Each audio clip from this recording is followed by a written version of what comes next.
மற்ற மதத்தை சேர்ந்தவர் நம்பாதவர்கள். சரி, நீ நம்பலையா, போயிருப்பா, அவ்வளவுதான். நீ ஏன் நம்பல, அடிக்க மாட்டார். அது இஸ்லாமிய கொள்கை. நீ அல்லாஹ்வின் பெயரை ஏற்றுக்கொள்ளாதனால அவர் உன்னை தண்டிப்பார். அவர் தானே படைச்சார், அவர் நீ ஏற்றுக்கணும்ல. எப்படி எனக்கு தெரியும் அவர் தான் படைச்சாருன்னு? நான் அவர் தான் படைச்சாருன்னு சொல்லி நான் இன்னொரு பேரை தான் சொல்றேன். கடவுள் படைக்கலன்னு நான் சொல்லியிருந்தேன்னா நான் அடிக்கலாம். பேரு தெரியாதுங்கிற ஒரே காரணத்துக்கு அடிக்கலாமா? அடிப்பார் அப்படின்னு அவர் சொல்றார். இங்க அப்படி சொல்லல. இங்க என்ன சொல்லுது? இல்லை, என்னுடைய பேரை மறுதளிப்பதால் நான் அவனை தண்டிப்பதில்லை. அவன் நம்மோடு, அதாவது நம்மை சாராதவன், நமக்கு எதிரானவன் அல்ல. சரியா? அதே இவர்கள் யார் என்றால் நமக்கு எதிரானவர்கள். அருங்குடை இயக்கம் தான். அருங்குடை இயக்கம் என்ன? கத்தோலிக்க மதத்திற்குள் இருக்கக்கூடிய அருங்குடை இயக்கம் கடவுளுக்கு எதிரானது, திருச்சபைக்கு எதிரானது, ஆயருக்கு எதிரான, எல்லாருக்குமே எதிரானதுதான். இவர்களுக்கு தெரிகிறது இல்லை. உண்மையான ஆயர்களுக்கு அருங்குடை இயக்கம் எதிரானது. ஆயர்களை நம்பாதன்னு போதிக்கிறது தான் அருங்குடை இயக்கம். அது ஆயர்களே அதுல சேர்ந்துக்கிட்டு அந்த கூத்தடிக்கிறாங்க. அதனால்தான் அவர் வந்தார். எவரு? பர்க்மான்ஸ் என்ற ஒருத்தர் என்ன பண்ணாரு, இங்க இருந்து ஒரு 10,000 பேர் அழைச்சிட்டு போயிட்டாரு. ஏன்? அந்த ஆயர் அவரை தூக்கி விட்டாரு. பண்ணு பண்ணு பண்ணு. அவர் என்ன பண்ணாரு? அவர் பண்ண அந்த ஆயருக்கு எதிராக தான் செயல்பட்டார் என்பது அவருக்கே தெரியும் இல்லையா? இதுதான் ஒவ்வொரு அருங்குடை இயக்க குருவா தான். என்ன, பர்க்மான்ஸ் முன்னாடியே காட்டிட்டதுனால இவர்களுடைய சுயரூபம் வெளிப்படாமல் இவர்கள் ஒளிந்து கொண்டே இருக்கிறார்கள் பதவி பட்டத்தை பார்த்து கொண்டு. அவர் போய் வெளியில சர்வே ஆயிட்டாரு, நம்ம போனா சர்வே ஆக முடியாது, அதனால இங்கே அண்டி வாழ்ந்து விடுவோம் என்று சொல்லி அவர் வெளியில் சென்று செய்யும் செயலை இவர்கள் உள்ளே இருந்து கொண்டே செய்து கொண்டே இருக்கிறார்கள் இல்லையா? உதாரணத்துக்கு யாரு? அந்த பிரான்சிஸ் சேவியர், அருங்குடை இயக்கம். ஆயர் கீழ்ப்படிய மாட்டார், ஆயரிடம் கோபித்துக் கொண்டிருக்கிறார், வேளாங்கண்ணி பங்கு தரவில்லை என்று கோபித்துக் கொண்டிருக்கிறார் என்பது எல்லோருக்குமே தெரிந்த உண்மை. இது ஒன்றும் தெரியாத விஷயத்தை நான் சொல்லல. அதான் பணிவு இல்லை, பணிய மாட்டார்கள். அபிஷேகம் பெற்ற எனக்கு வேளாங்கண்ணி இல்லையா? ஏன் அபிஷேகம் பெற்ற உனக்கு எந்த பங்கா இருந்தாலும் அது வேளாங்கண்ணியா மாற்ற வேண்டியதானே? கடவுளுக்கு அந்த சக்தி இல்லையா? உன்னை அபிஷேகம் செய்த அந்த ஆவிக்கு அந்த சக்தி இல்லையா? நீங்கள் இருக்கக்கூடிய இடத்தை திருத்தலமாக மாற்றும் சக்தி அந்த இது காவி இல்லையா? கப்புச்சின் பாதர்களுக்கெல்லாம் எந்த இடத்தை வேண்டுமானாலும் கொடுத்து பாருங்கள், சிறிது நேரத்தில் அது திருத்தலமாக மாறி. நம்ம மறை மாவட்டத்தில் எது? வீரக்குறிச்சி அது முதல் எதுன்னா வேளாங்கண்ணி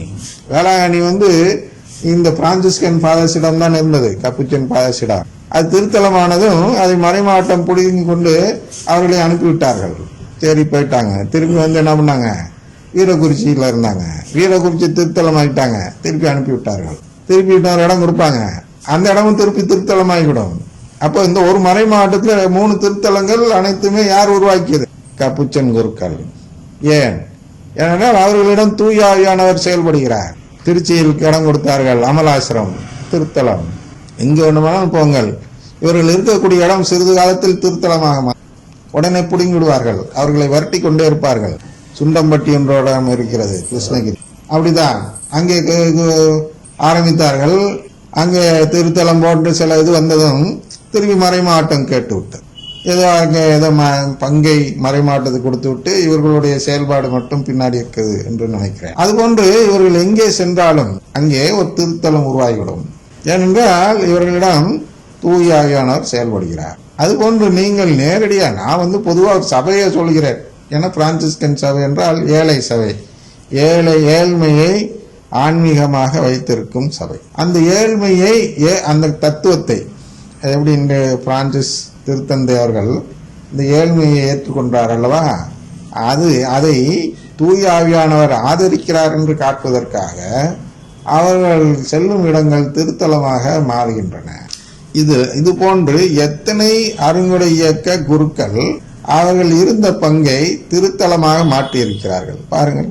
ஒண்ணு கூட இருக்காது. ஏற்கனவே இருக்கக்கூடிய திருத்தலத்திற்குள் புகுந்து அதை வேண்டுமானால் அருங்குடை இயக்க தலமாக மாற்ற பார்ப்பார்கள் இல்லையா? படுகற்பட்டை இதற்கு ஒரு சிறந்த உதாரணம். வீரமாமுனிவர் ஒரு கோயிலை கட்டி திருத்தலமாக்கினார். இவர்கள் அதில் பூந்து கொண்டு இன்று அருங்குடை இயக்க மையமாக மாற்றி விட்டார்கள். அதுபோன்றுதான் வேளாங்கண்ணியும் மாற இருந்தது. என்ன மாதாவின் தலையிடோ என்னமோ தெரியவில்லை. இங்கே அது அதிகாரத்தில் இருப்பவர்கள் மூலமாக மாதா செயல்பட்டார்கள் என்று சொல்லலாம், அல்லது அந்த ஆயர் அவர்கள் செயல்பட்டார்கள் என்றும் சொல்லலாம், அல்லது அதிபருக்கு செயல்பட்டார் என்று சொல்லலாம். ஏதோ ஒரு விதத்தில் அது இன்னும் அது கூட இயக்க தளமாக மாறவில்லை. ஆனால் இவரை அனுப்பியிருந்தால் அது நிச்சயமாக அப்படி மாறியிருக்கும். ஆனால் நம்முடைய கருத்து என்ன என்றால், இறைப்பணி, நாங்கள் பயனற்ற பணியாளர்கள்னா இறைப்பணியாளர்கள். நான் எவ்வளவுதான் பணி செய்திருந்தாலும் நான் ஒரு பயனற்றவன்.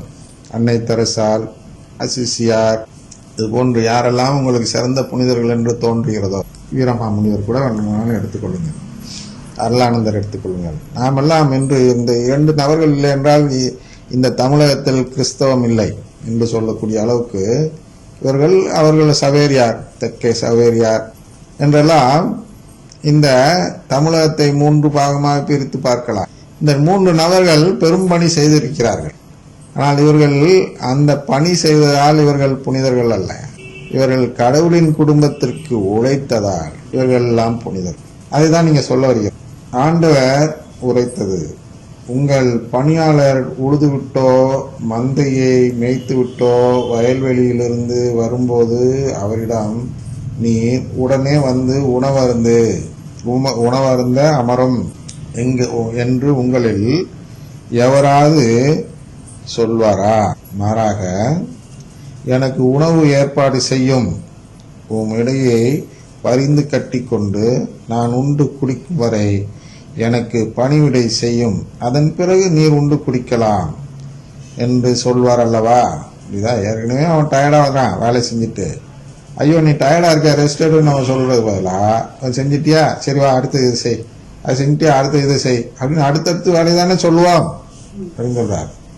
தாம் பணித்ததை செய்ததற்காக அவர் தம் பணியாளருக்கு நன்றி கூறுவாரோ, அது போலவே நீங்களும் உங்களுக்கு பணிக்கப்பட்ட யாவற்றையும் செய்த பின், நாங்கள் பயனற்ற பணியாளர்கள், எங்கள் கடமைதான் செய்தோம் என்று சொல்லுங்கள். புரியுதா? இவ்வளவு நேரம் நான் விளக்குனதுக்கு தாங்க முடிவு.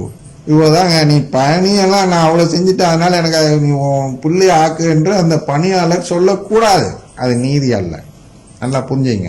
இவர்கள் கேட்டார்கள் அல்லவா, நாங்க வீடு வாசல்லாம் விட்டுட்டு வந்தோம், எங்களுக்கு போய் இல்லை புறா சொல்ல அப்படின்னு கேட்கிறார்கள் அல்லவா. எப்பா நீ குடும்பத்துக்கு எதிராக பணி செய்வ, வயல்வெளியில வேலை செய்யற ஒரு பணியாளர் போன்றுதான் நாம் எல்லாம் கடவுளுக்கு. ஒவ்வொருவரும் நாம் கஷ்டப்படுகிறோம் அல்லவா, அதெல்லாம் நாம் கடவுளுக்காக செய்யக்கூடிய பணிகள், வேலை. அந்த வேலையை நான் செய்துவிட்டு நான் என்ன சொல்ல வேண்டும் என்று அவர் சொல்கிறார். நாங்கள் பயனற்ற பணியாளர்கள், எங்கள் கடமைதான் செய்தோம் என்று சொல்லுங்கள் என்கிறார். இவ்வளவுதான் ஒருத்தருக்கு உரிமை இருக்கிறது. கோச்சுக்குவீங்க தான், சரியா புரிஞ்சுங்க நீதியை. ஒரு வேலைக்காரன் அவருடைய எஜமானிடம் சென்று, நான் உனக்கு 5 வருடம் வேலை செய்து விட்டேன், 10 வருடம் வேலை செய்து விட்டேன், எனவே என்னை நீ கட்டாயமாக உன்னுடைய குடும்பத்தில் சேர்த்துக் கொள்ள வேண்டும் என்று ஒருவர் சொல்ல முடியுமா? எவ்வளவுதான் வேலை செஞ்சாலும் அதுக்குள்ள கூலியை தான் வாங்கிட்டு போகணும் ஒழிய அவன் உறவை கேட்கறதுக்கு உரிமை கிடையாது பணியாளர். அதுதான் ஒவ்வொரு துறவியருக்கும் உள்ள பதில். ஏன் துறவியர்கள் என்று சொல்கிறேன் என்றால், ஒவ்வொரு மனிதனுமே இவ்வாறுதான் அழைக்கப்படுகிறான், ஒவ்வொரு மனிதனுமே பணிபுரிகிறான். இல்லறப்பணி என்று சொல்கிறோம். அந்த இல்லறத்தில் கடவுளுக்காக வாழ்ந்து கொண்டிருப்பவர்களும் பணியாளர்கள் தான்.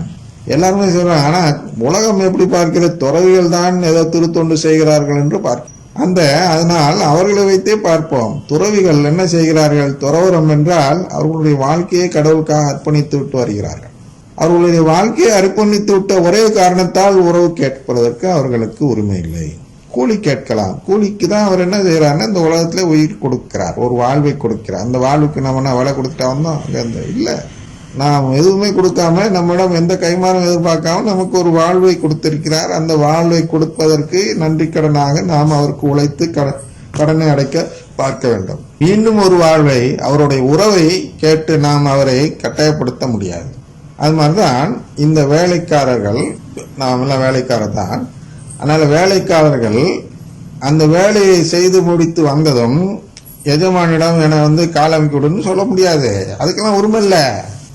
என்ன அடுத்த வேலை என்ன எஜமான் அவர்களே என்றுதான் நாம் கேட்க முடியும். அது போன்றுதான் நம்முடைய அழைப்புகள். நம்மை அழைத்து விட்டார், குருவாகவோ கண்ணீராகவோ ஏதோ அழைத்து விட்டார். எங்களுக்கும் சபையில் அழைத்து இருக்கிறார். இந்த சபையில் அழைக்கப்பட்டு ஒரு விஷயங்கள் நம்மை செய்ய சொல்லும் பொழுது, இதற்கு கைமாறு எனக்கு நிலைவாழ்வு என்று நான் நினைக்க கூடாது. இதற்கு கைமாறு இந்த உலகத்தில் இருக்கிறது. அதனால் நான் பயனற்ற பணியாளர். நானும் பெருசா கடவுளுக்கு பணி செய்து விடவில்லை. எத்தனை பேர் கடவுள் குடும்பத்தில் சேர்த்திருக்கிறேன் பணி செய்யணும்னு காட்டுவதற்கு? யாரையும் சேர்க்க முடியாது, கடவுள் தான் சேர்க்கிறார்.